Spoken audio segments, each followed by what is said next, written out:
오늘 우리가 함께 묵상할 말씀은 에베소서 2장 3절에서 5절까지 말씀입니다. 이 말씀 함께 읽고 오늘 이 아침 우리에게 주시는 하나님의 말씀의 은혜를 함께 나누도록 하겠습니다.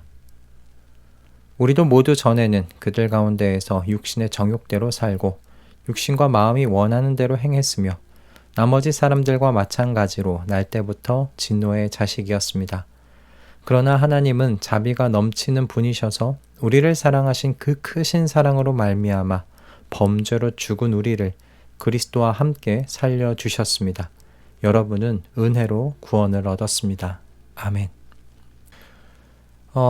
저희는 이틀 동안 우리의 과거를 들춰 살펴보는 시간을 가졌었습니다. 그 가운데 어떠셨나요? 여러분 스스로가 얼마나 비참한 죽음의 상태에 있었는지 묵상하는 시간이 되셨는지 모르겠습니다. 우리는 참으로 외부와 내부로 겹겹이 쌓여 죄를 짓지 않고는 살 수 없는 그런 죄의 감옥, 죽음의 감옥 속에 살았던 사람들이었지요. 그것을 바울이 이야기하고 있는 바입니다. 이런 우리의 상태에 대하여 3절의 마지막은 확실히 도장을 찍습니다. 우리도 나머지 사람들과 마찬가지로 날 때부터 진노의 자식이었습니다. 개역 개정에서는 그 본질상이라고 번역이 되어 있는데요. 이 번역의 헬라어가 피쉬스로 타고난 본성을 의미합니다. 바뀔 수 없는 특징적인 DNA 구조를 가지고 있다는 거죠. 마치 아기 호랑이가 태어나면서부터 호랑이의 그 특징인 줄무늬를 가지고 태어나는 것처럼 말입니다. 성경은 이 바뀔 수 없는 본성을 진노의 자녀라고 표현하고 있는 거예요. 그래서 사람은 태어날 때부터 하나님의 공의로운 진노 아래에 있는 상태로 태어난다는 겁니다. 하나님의 공의로우신 진노를 피할 길이 없는 거죠. 태어날 때부터 하나님을 거역하고 스스로 왕이 되는 하나님을 대적하고 사는 이 길을 본능적으로 걸어가니 하나님의 공의로우신 진노를 피할 수 없는 그런 운명에 처해 있는 겁니다. 내가 왜 이런 상태에 처해야 하느냐, 이해하지 못할 분들 계실지 모르겠습니다. 그러나 여러분 생각해 보십시오. 사과나무의 뿌리에 붙어 있는 가지에서 여러분 전부 사과 열매를 맺게 되는 것 아닙니까? 어떤 가지에서는 포도가 열리거나 하는 일 생기지 않습니다. 똑같습니다, 여러분. 성경은 모든 인류가 스스로가 하나님이 되고자 했던 아담이라는 이 뿌리를 가진 나무에 달린 가지들이라고 설명합니다. 그러니 아담을 따라 그 안에 하나님을 거역하고 대적하며 스스로가 하나님이 되어 살고자 하는 그 육체적인 욕망을 따라서 사는 사람들 다 나타나는 거죠. 성경은 그래서 가인에게서 난 사람들을 이런 형편에 처한 인류의 상태로 표현하는 것 아닙니까? 그런데 오늘 본문 4절에 놀라운 이 전환점이 등장합니다. 그러나 하나님은 자비가 넘치는 분이셔서 여기서 이 그러나라는 여러분 이 작은 단어가 얼마나 놀라운 역할을 하고 있는지 여러분 감이 좀 오십니까?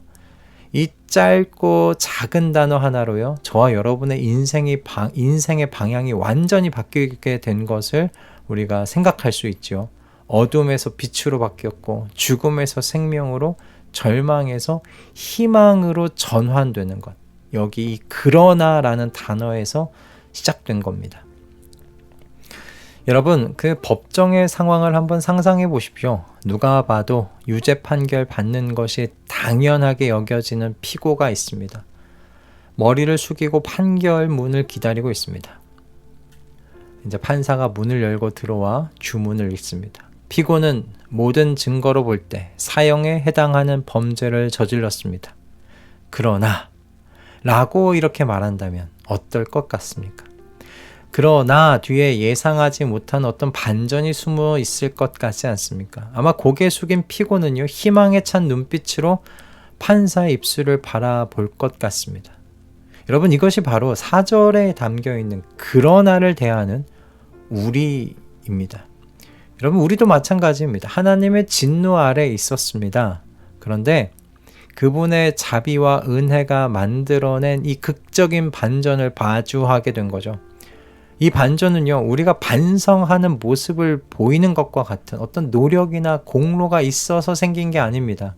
우리는 모든 순간에 하나님 앞에서 진노의 자식이었습니다.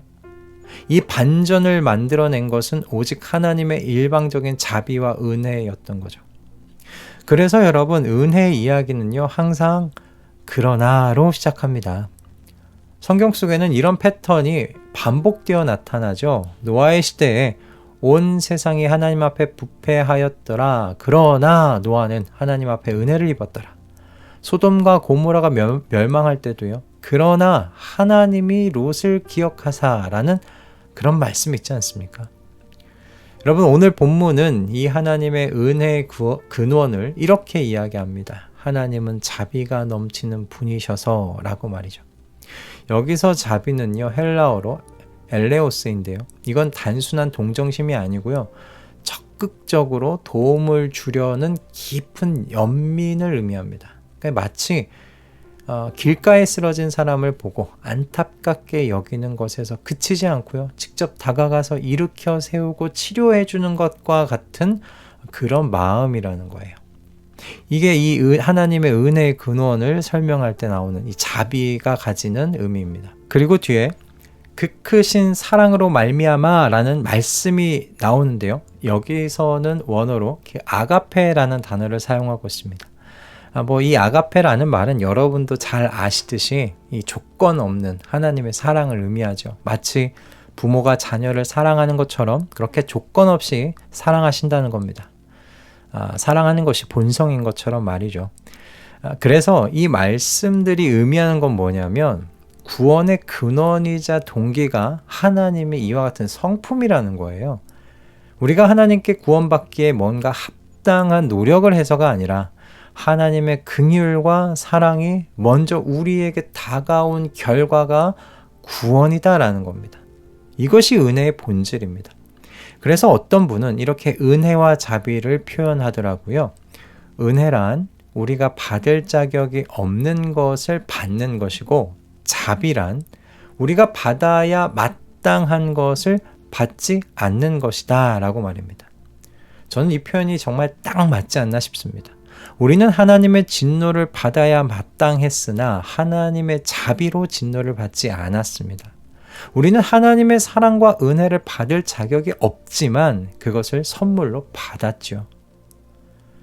오늘 우리는 이 4절에 있는 그러나라는 이 작은 단어를 통해서요, 우리의 과거와 현재 이 극명한 대조를 생각해 보게 되었습니다.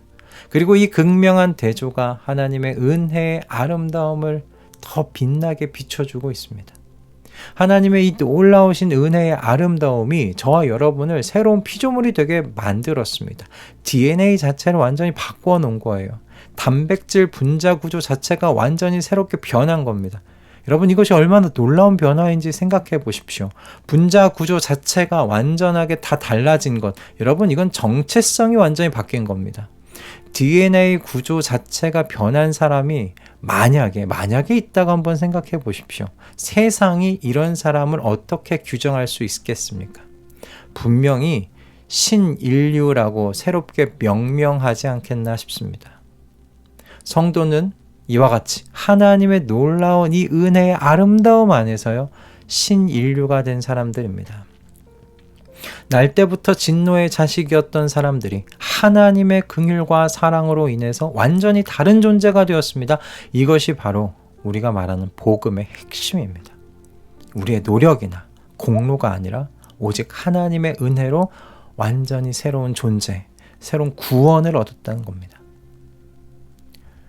그러나 하나님은 이 뒤에 숨겨져 있는 우리의 지식과 우리의 이해로는 도저히 받아들일 수 없는 이 사랑과 은혜, 여러분, 이것이 우리가 받은 것입니다. 그러니 오늘 하루 감사와 사랑으로 충만하여져서 그러나의 사랑과 은혜를 우리의 가족과 이웃들에게 흘려보내면서 사시는 우리 모든 가족분들 다 되시기를 주님의 이름으로 축복합니다. 기도하겠습니다. 사랑의 주님, 우리가 진노의 자녀였을 때에도 먼저 우리를 사랑해 주셔서 감사합니다. 주님의 긍휼과 크신 사랑으로 우리의 운명을 바꿔주셨음을 잊지 않게 하여 주시옵소서. 늘 감사 안에서 살아가게 하시고 우리가 받은 이 놀라운 은혜와 사랑을 다른 이들에게 흘려보내면서 살아가게 하여 주시옵소서. 예수 그리스도의 이름으로 기도드립니다. 아멘.